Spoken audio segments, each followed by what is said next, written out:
Sabrina Cagliaros, bonjour. Donc on est à Montpellier. Alors on a l'habitude de vous voir normalement en Aquitaine et là c'est maintenant dans l'Académie de Montpellier. On est sur le séminaire académique, 5e édition. Et donc on va parler un petit peu de la stratégie de l'Académie de Montpellier en matière de numérique. Alors cette académie qui est quand même à la fois urbaine et rurale, a des composantes complexes. Est-ce qu'on peut avoir un tableau général de la situation ? Alors, tableau général de la situation, bien sûr, en quelques mots. Oui. C'est une académie qui a de très très grandes richesses, humaines évidemment, mais aussi en termes de politique mise en place pour le numérique, qu'il s'agisse des ressources ou des plateformes. Je vous pensais au fait qu'il y a un ENT dans le premier degré et un ENT au collège et au lycée.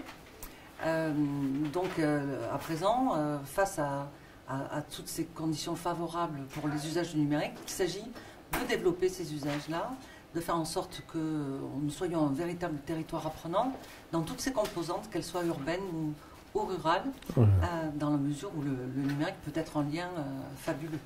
Alors, dans l'Académie de Montpellier, il y avait un label assez fort qui avait été déployé pendant quelques années. Est-ce que ça va continuer? Comment ça va évoluer? Alors ça continue et ça évolue. Alors ça continue parce qu'on a 63% des collèges qui sont labellisés numériques, 75% des lycées.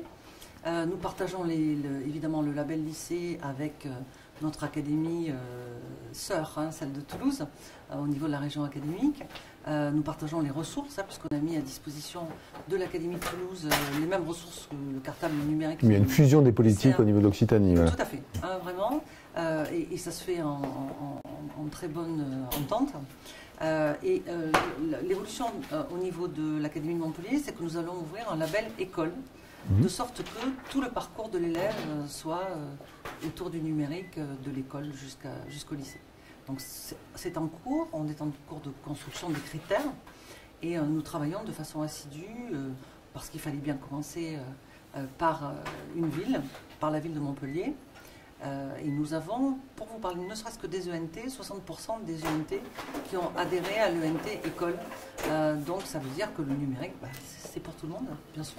Alors on parlait de Montpellier. Montpellier est une bonne technopole qui est assez connue historiquement pour s'être intéressée à l'informatique, avec des sociétés très connues, IBM et autres, Ubisoft, on en parlait avec la rectrice ce matin.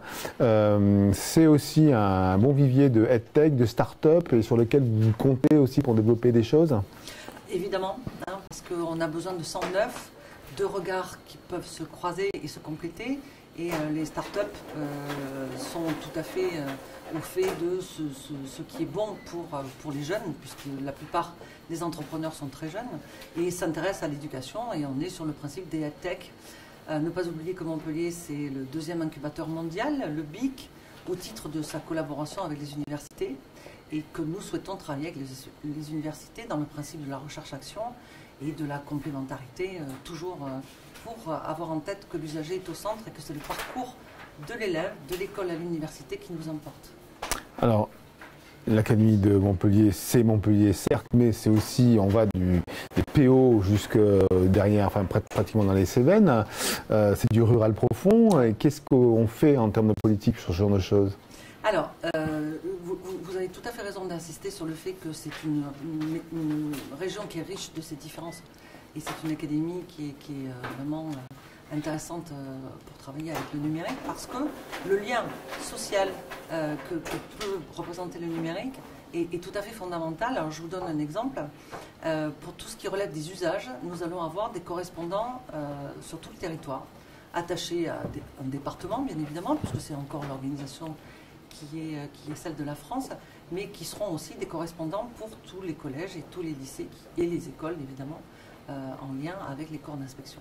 Donc on va territorialiser notre action. Ça, c'est le premier point.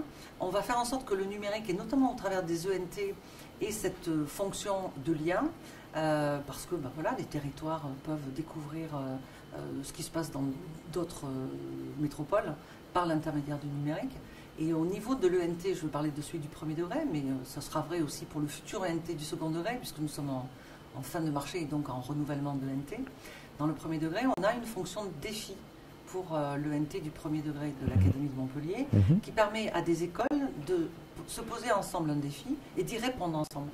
Et pour notamment la robotique pédagogique, c'est un élément qu'on va activer. Donc on crée l'émulation entre les territoires. Alors donc ça c'est pour poser le débat, on voit que ça bouge pas mal. Dans le futur, c'est quoi le gros dossier? Est-ce qu'il y a un gros dossier, est-ce qu'il y a un grand projet? Le grand projet, c'est l'évaluation, je crois, parce que c'est vrai que ce soit du côté des collectivités qui investissent énormément dans le numérique pour les établissements scolaires, que ce soit du côté de l'effort humain que font les différentes académies pour mettre des personnels au service de cette ambition.